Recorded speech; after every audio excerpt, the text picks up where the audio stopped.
Fala pessoal, beleza? Como prometido aqui, trazendo o vídeo 2 para vocês, nossos vídeos aí falando sobre métodos de treinamento visando a corrida de rua.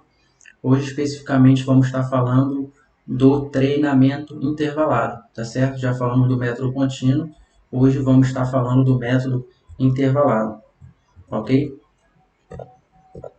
Para atingir o nosso objetivo aí do nosso vídeo, a gente vai estar mostrando para vocês aqui a definição de treino intervalado, lembrando que vamos trazer uma definição mais simples possível, porque quem tem que saber a definição à risca do que é o treino intervalado é o acadêmico, é o profissional de educação física, tá bom? Então vou estar trazendo aqui para vocês de forma mais simples possível, para ficar claro aí na mente de vocês.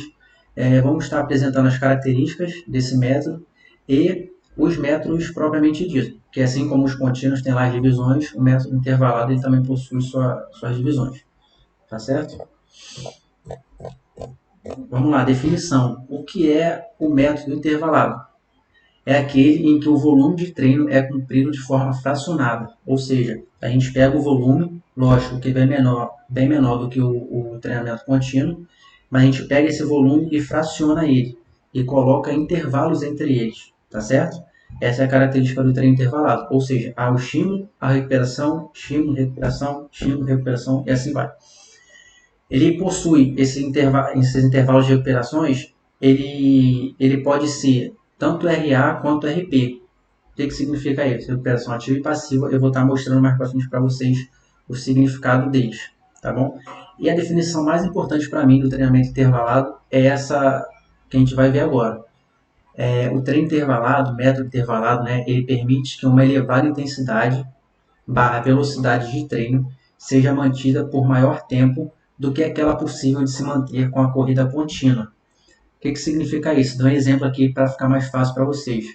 Vamos supor que um atleta ele tem a VVO2 máximo dele, né, que é a velocidade associada ao VO2 máximo. Se você tiver com dúvida do que é VO2 lá no Instagram, tem um post lá explicando o que é. Mas a VVO2 é a velocidade associada ao VO2, é a velocidade máxima que aquele atleta atingiu num determinado teste. Então ele atingiu a velocidade máxima dele, a gente conseguiu verificar que é 14 km por hora. É a velocidade máxima que ele consegue manter ele por um período de tempo, tá certo? 14 km por hora. Ele num treino contínuo, ele vai conseguir correr 16 km por hora, 15? Não vai. Então o treino intervalado ele serve justamente para isso, para a gente começar a incrementar uma velocidade um pouco maior. Para quê? Para a gente ensinar aos poucos ao nosso corpo a correr numa velocidade maior do que ele acha que é o máximo, né? Que a gente acha que é o máximo, não é. A gente pode estar indo um pouquinho além. Um exemplo aqui, um treino intervalado de 5 tiros de 600 metros a 130% da VVO2. Ou seja, o 100% da VVO2 dele qual que é? 14 km. Então aqui a gente vai estar trabalhando com 130, vai estar trabalhando acima, né? Que no caso aí daria aproximadamente 18 km por hora. Então o treinamento intervalado é muito importante nessa performance, né? Que é o nosso próximo item aqui. O método intervalado ele tem por objetivo melhorar a performance do corredor. Melhorar a performance, o que é? Correr mais rápido, tá bom? Outro nome que está sendo dado aí para o método intervalado, que está na moda hoje, é o HIIT, né? O HIIT nada mais é do que o treinamento intervalado. Trazendo para a nossa língua aí, é o treinamento intervalado de alta intensidade. Diferentemente do treino contínuo, do método contínuo que não existe pausa, né? Aqui a gente tem uma pausa, que é a recuperação. E o nome disso, qual que é a densidade? A densidade é a relação entre o estímulo e a pausa. Por isso que aqui, que eu falei lá no primeiro vídeo, que o fartlek não é intervalado, e é aqui que se confunde muito esse conceito. Por isso que algumas pessoas acham que o fartlek é intervalado, e não é. Por quê? No fartlek, você dá um estímulo forte e um estímulo fraco. Um estímulo forte mais um estímulo fraco. É estímulo. O estímulo é mais fraco, mas não deixa de ser um estímulo, né? Não é o descanso, não é uma pausa, né? Você só diminui a intensidade do estímulo, mas para o seu organismo aquilo ali ainda é algo que está acima do limiar dele, né? Da tranquilidade dele. Aqui não, no intervalado a ideia é dar um tiro de alta intensidade e recuperar, e pausar, tá bom? E a densidade ela pode ser aqui, um exemplo que eu dei de 1 para meio, 1 para 1, 1 para 2, 1 para 3, o que significa isso? Que a cada tempo de recuperação que eu dou, eu posso dar ou meio, ou 1, ou 2, ou 3 a mais de pausa, tá certo? Se eu falo para o meu atleta ele dá 10 tiros de 300 metros, esses 300 metros ele faz ali em 1 minuto. eu vou dar uma densidade de 1 para 2, qual que vai ser o descanso dele? 2 minutos. Ele fez um tiro a 60 segundos, a pausa dele vai ser de 120 segundos, 2 minutos, tá certo? E algumas variáveis aí que eu deixei para vocês quando se trata de método intervalado, que é o tempo, distância, velocidade, densidade e tipo de recuperação. O treino intervalado ainda, ele pode ser subdividido em duas categorias, tá certo? Pode ser o método intervalado intensivo, que ele caracteriza-se por um período de intensidade máxima com períodos maiores de descanso, porém o volume dele é menor, tá? Mas a intensidade dele é maior do que o extensivo. E o extensivo, o que é? Caracteriza-se por um período de estímulo maior e menor intensidade, é aquele princípio que eu falei para vocês lá da interdependência, volume e intensidade, quando você aumenta o volume, diminui a intensidade e inversamente também. Tá? Aqui o estímulo ele é maior, mas a intensidade é menor. Note que eu botei para vocês, né? No intensivo, intensidade mais, que é muito intenso. No extensivo, ele é intenso, mas não tanto quanto o intensivo por ter um volume maior. Tá bom? Falando da recuperação ativa e passiva que eu trouxe no início desse vídeo. Recuperação ativa o que é? Caracteriza-se pela continuidade da atividade, porém em intensidade muito menor, trote ou caminhada. Tá? Qual é a finalidade da recuperação ativa? Ele visa otimizar a remoção do lactato. Vocês não precisam saber o que é lactato, vocês só precisam saber que durante a corrida o nosso corpo ele produz lactato, tá bom? E na recuperação ativa, a gente dá o estímulo, ou seja, no nosso tiro ali, a nossa captação de oxigênio está muito comprometida, está muito reduzida, a gente está consumindo pouco oxigênio. Então, quando a gente para esse estímulo e começa a dar um trote, uma caminhada, você começa a captar mais fácil esse oxigênio, e esse oxigênio lá dentro da sua célula, ele vai ajudar nessa remoção do lactato. Tá? E a recuperação ativa é o mais utilizado, tá? E ele é mais utilizado até 30 dias antes da prova. Já a recuperação passiva, ela caracteriza-se por interrupção da atividade por completo. Lógico que terminou o tiro, você não vai ficar parado igual um robô. Você vai estar ali se movimentando, mas não vai caracterizar um trote na caminhada. Eu gostava muito de entrelaçar os dedos e botar a mão na cabeça e olhar para o céu para estar melhorando ali a captação do oxigênio, mas ainda assim parado é comprometido. Eu convido vocês aí a fazer esse teste. Dê um tiro de 400 metros e faça a recuperação dele trotando ou então caminhando. E dê um tiro e faça a recuperação dele parado. Vocês vão perceber que trotando ou caminhando, a captação de oxigênio é muito melhor do que parado, tá?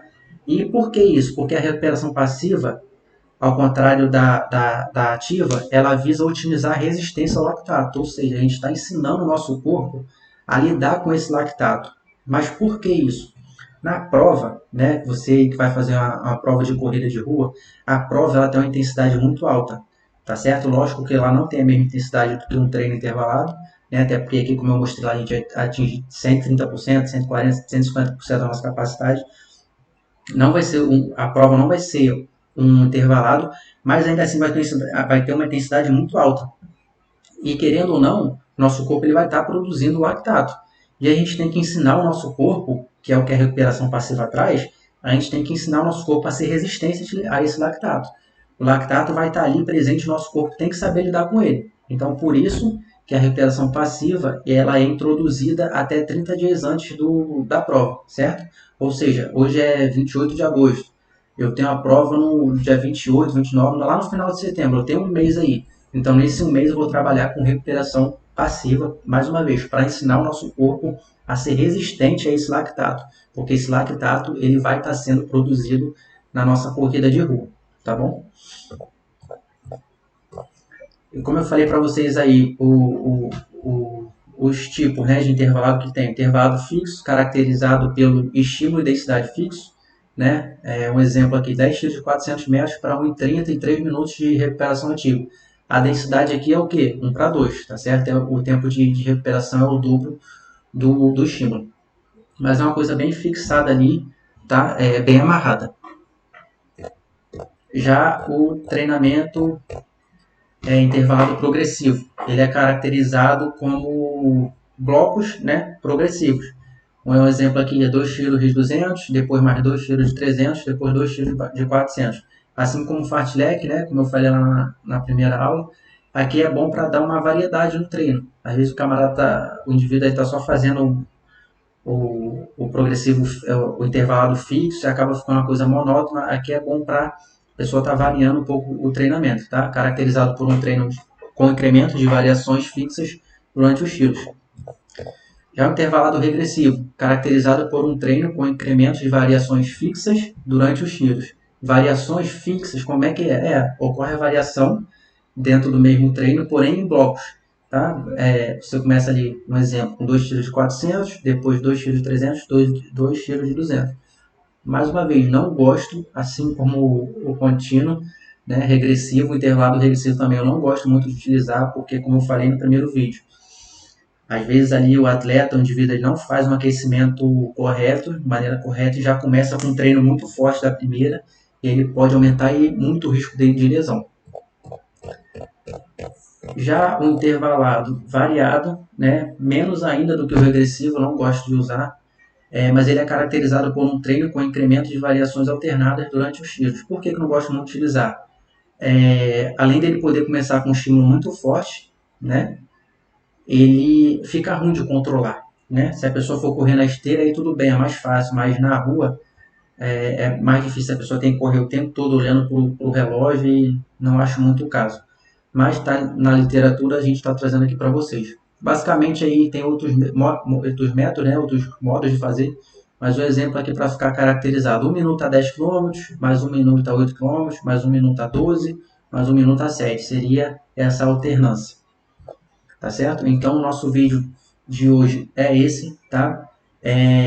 Para finalizar essa série de 4 vídeos de início aí, eu quero fazer mais 2, pelo menos, trazendo para vocês de forma assim bem simples sobre o que é a periodização, tá certo? Muito negligenciada. A gente só quer correr cada vez mais longe, cada vez mais rápido, mas a gente não traz isso para dentro de um planejamento. Então eu vou trazer aqui algumas dicas e falar um pouco sobre periodização. E no último vídeo eu quero trazer para vocês dicas práticas para a corrida de rua, tá? Peço a vocês aí que se gostaram desse vídeo, curte, comenta aí se tiver alguma dúvida, compartilhe para quem está iniciando na corrida. Estou deixando aqui embaixo mais uma vez o meu Instagram, né, e fazer um convite especial para vocês aí desse Instagram de baixo aí, né, o Runaholics, que é um projeto iniciado por mim, com um incentivo de amigos meus, na época que eu morava lá em Roraima, né, assim que eu comecei a corrida de rua, eles me incentivaram a criar um grupo de corrida com eles mesmos participando, né. Na época eu acabei parando um pouco no grupo quando eu me acidentei, mas hoje eu estou querendo trazer de volta aí a essência do que é totalmente sem fins lucrativos, tá? Às vezes a gente está iniciando na corrida, está participando de provas de corrida de rua, a gente chega, vê uma galera ali com um grupo reunido, todo mundo com a camisa igual, fazendo parte de alguma assessoria. Às vezes tem pessoas que não têm condições financeiras de estar pagando corridas de rua e assessoria.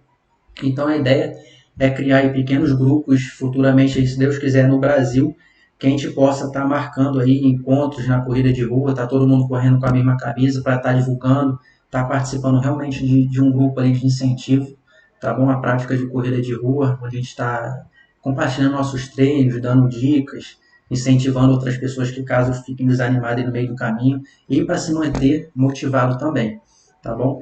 Então deixa aí para vocês, caso vocês tenham interesse de participar, de integrar, eu posso mandar um modelo da camisa, que é inclusive essa aqui que eu estou vestindo. Tenho muito carinho por ela, inclusive é a camisa que eu estava correndo no dia do meu acidente. Mas eu posso estar mandando a arte para qualquer lugar do Brasil, se a pessoa tem uma gráfica ali de preferência, pode estar mandando fazer a camisa, para a gente estar criando essa união, tá certo? Desde já agradeço e muito obrigado a todos.